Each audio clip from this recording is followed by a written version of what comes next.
Hello friends, ನಮಸ್ತೆ. ಇವತ್ತು ನಾನು ಮನೆಯಲ್ಲಿರುವ ಸಾಮಗ್ರಿಗಳಿಂದನೇ ತುಂಬಾ ಕ್ರಿಸ್ಪಿಯಾಗಿ ಇನ್ಸ್ಟೆಂಟಾಗಿ ಪಕೋಡ ರೆಸಿಪಿ ಶೇರ್ ಮಾಡ್ತಾ ಇದ್ದೀನಿ.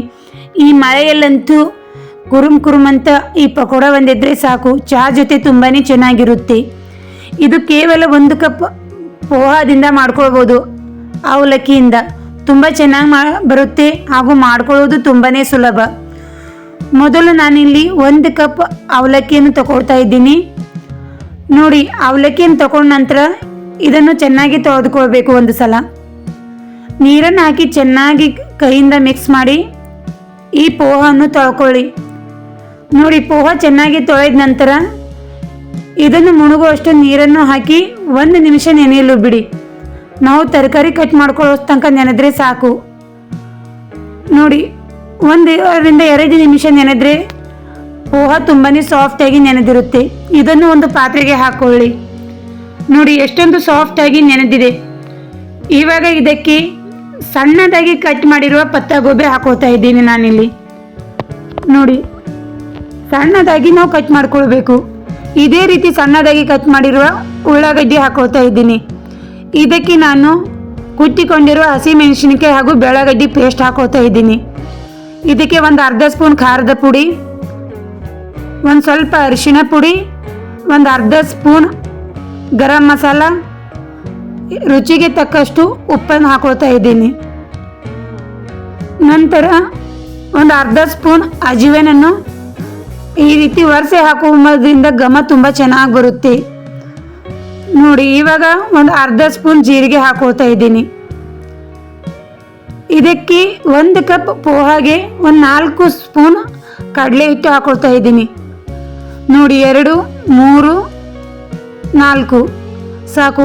ಇವಾಗ ಇದಕ್ಕೆ ಫ್ರೆಶ್ ಆಗಿರುವ ಕೊತ್ತಂಬರಿ ಸೊಪ್ಪನ್ನು ಹಾಕೋತಾ ಇದ್ದೀನಿ, ಸಣ್ಣದಾಗಿ ಕಟ್ ಮಾಡಿ.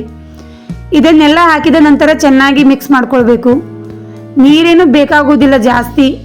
ಮೊದಲು ನಾವು ನೆನೆಸಿರೋ ಅವಲಕ್ಕಿಯಿಂದನೇ ಮಿಕ್ಸ್ ಮಾಡ್ಕೊಳ್ಬೇಕು. ಆಮೇಲೆ ಬೇಕಾದರೆ ಸ್ವಲ್ಪ ನೀರನ್ನು ಹಾಕೊಳ್ಳೋಣ. ನೋಡಿ, ಸ್ವಲ್ಪನೇ ಹಾಕೊಳ್ಳಿ. ಈ ಮಿಶ್ರಣ ಮಂಚೂರಿ ಮಾಡ್ತೀವಲ್ವ, ಆ ಹದಕ್ಕಿದ್ರೆ ಸಾಕು. ತುಂಬ ಏನು ತೆಳುನೂ ಬೇಡ, ತುಂಬ ಗಟ್ಟಿನೂ ಬೇಡ. ನಾವು ಗೋಬಿ ಮಂಚೂರಿ ಎಲ್ಲ ಮಾಡ್ಕೊಳ್ತೀವಲ್ಲ, ಆ ಹದಕ್ಕಿದ್ರೆ ಸಾಕು. ನೋಡಿ, ಇವಾಗ ನಾನು ಗ್ಯಾಸ್ ಮೇಲೆ ಒಂದು ಕಡಾಯಿನಿಟ್ಟು ಅದಕ್ಕೆ ಎಣ್ಣೆ ಹಾಕೊಂಡಿದ್ದೀನಿ. ಇದು ಚೆನ್ನಾಗಿ ಎಣ್ಣೆ ಕಾದಿರಬೇಕು. ಎಣ್ಣೆ ಎಷ್ಟೊಂದು ಚೆನ್ನಾಗಿ ಕಾದಿರುತ್ತೆ ಅಷ್ಟೊಂದು ಚೆನ್ನಾಗಿ ಈ ಪಕೋಡ ಬರುತ್ತೆ. ನೋಡಿ, ಕಾದ ಎಣ್ಣೆಯಲ್ಲಿ ಸ್ವಲ್ಪನೇ ಪಕೋಡ ರೀತಿ ಹಾಕ್ಕೊಳ್ಳಿ. ಎಣ್ಣೆಯಲ್ಲಿ ಎಷ್ಟು ಹಿಡಿಯುತ್ತೆ ಅಷ್ಟೊಂದು ಪಕೋಡ ಹಾಕ್ಕೊಳ್ಳಿ ಒಂದೇ ಸಲ. ನೋಡಿ, ಈ ರೀತಿ ಸಣ್ಣದಾಗಿ ನಿಮಗೆ ಯಾವ ಸೈಜಲ್ಲಿ ಬೇಕೋ ಆ ಸೈಜಲ್ಲಿ ಪಕೋಡ ಮಾಡ್ಕೊಳ್ಬೋದು.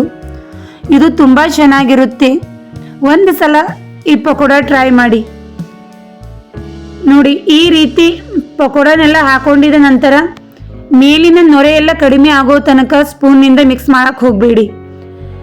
ಏಕೆಂದರೆ ಹಸಿ ಇರುವಾಗ ಮಿಕ್ಸ್ ಮಾಡಿದ್ರೆ ಒಡೆಯುತ್ತೆ. ಅದಕ್ಕೋಸ್ಕರ ನಾನು ಪ್ರತಿಯೊಂದು ಟೈಮಲ್ಲೂ ಟಿಪ್ಸ್ ಹೇಳ್ತಾ ಇದ್ದೀನಿ, ಅದೇ ರೀತಿ ಮಾಡ್ಕೊಳ್ಳಿ.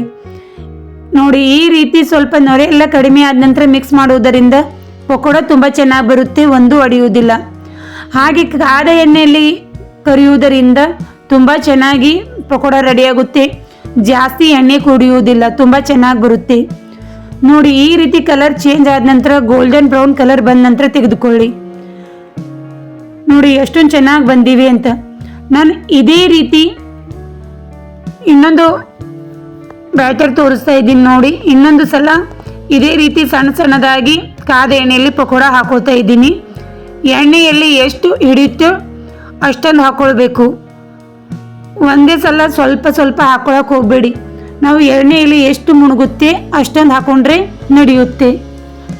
ನೋಡಿ, ಈ ರೀತಿ ಎಣ್ಣೆಯಲ್ಲಿ ಎಷ್ಟು ಕೂಡುತ್ತೆ ಅಷ್ಟು ಪಕೋಡ ಹಾಕಿದ ನಂತರ ಒಂದು 2 ನಿಮಿಷ ಹಾಗೆ ಬಿಡಿ. ಮೇಲಿರುವ ನೊರೆ ಎಲ್ಲನೂ ಕಡಿಮೆ ಆಗಬೇಕು. ನೊರೆ ಎಲ್ಲ ಕಡಿಮೆ ಆದ ನಂತರ ಸ್ಪೂನಿಂದ ಮಿಕ್ಸ್ ಮಾಡ್ಕೊಳ್ಳಿ. ಈ ರೀತಿ ಮಿಕ್ಸ್ ಮಾಡುವುದರಿಂದ ಒಡೆಯುವುದಿಲ್ಲ. ನನ್ನ ವಿಡಿಯೋ ನಿಮಗೆ ಇಷ್ಟವಾದರೆ ಲೈಕ್ ಮಾಡಿ, ಶೇರ್ ಮಾಡಿ. ಇನ್ನೂ ನನ್ನ ಚಾನಲ್ಗೆ ಸಬ್ಸ್ಕ್ರೈಬ್ ಆಗಿಲ್ಲ ಅಂದರೆ ಸಬ್ಸ್ಕ್ರೈಬ್ ಆಗಿ. ನೋಡಿ, ಗೋಲ್ಡನ್ ಬ್ರೌನ್ ಕಲರ್ ಬರೋವರೆಗೂ ಕರೆದುಕೊಳ್ಬೇಕು. ನೋಡಿ, ಈ ರೀತಿ ಕರಿಯೋದ್ರಿಂದ ಒಳಗಡೆನೂ ತುಂಬ ಚೆನ್ನಾಗಿ ಬೆಂದಿರುತ್ತೆ, ಮೇಲೆ ಕ್ರಿಸ್ಪಿಯಾಗಿರುತ್ತೆ. ತುಂಬ ಚೆನ್ನಾಗಿರುತ್ತೆ. ನೋಡಿ ಕಲರ್ ಅಂತೂ ಎಷ್ಟೊಂದು ಚೆನ್ನಾಗಿ ಬಂದಿದೆ. ಈ ಮಳೆಗೆ ಈ ರೀತಿ ಪಕೋಡ ಇದ್ರೆ ಸಾಕು, ಮಕ್ಕಳು ತುಂಬ ಇಷ್ಟಪಡುತ್ತಾರೆ. ಒಂದು ಸಲ ಈ ಅವಲಕ್ಕಿ ಪಕೋಡ ಟ್ರೈ ಮಾಡಿ, ತುಂಬ ಚೆನ್ನಾಗಿರುತ್ತೆ, ಬೇಗ ಮಾಡ್ಕೊಳ್ಬೋದು. ನೋಡಿ ಎಷ್ಟೊಂದು ಚೆನ್ನಾಗಿ ಕಲರ್ ಬಂದಿದೆ ಅಂತ. ಇದು ಟೊಮೊಟೊ ಕೆಚಪ್ ಜೊತೆನೂ ತುಂಬ ಚೆನ್ನಾಗಿರುತ್ತೆ, ಹಾಗೆ ಪುದೀನ ಚಟ್ನಿ ಜೊತೆನೂ ತುಂಬ ಚೆನ್ನಾಗಿರುತ್ತೆ. ನೀವು ಎದರ ಬೇಕು ಅದ್ರ ಜೊತೆ ಟ್ರೈ ಮಾಡಿ, ಇಲ್ಲದಿದ್ದರೆ ಹಾಗೇನೂ ತುಂಬ ಚೆನ್ನಾಗಿರುತ್ತೆ. ನೋಡಿ ಮಕ್ಕಳಿಗೂ ದೊಡ್ಡವರಿಗೂ ಎಲ್ಲರಿಗೂ ತುಂಬ ಇಷ್ಟ ಆಗುವಂಥ ಈ ಪಕೋಡ ರೆಸಿಪಿ ಇಷ್ಟ ಆದರೆ ಲೈಕ್ ಮಾಡಿ. ಮತ್ತೊಂದು ಹೊಸ ರೆಸಿಪಿಯೊಂದಿಗೆ ಸಿಗೋಣ friends. Thank you for watching. ಧನ್ಯವಾದಗಳು.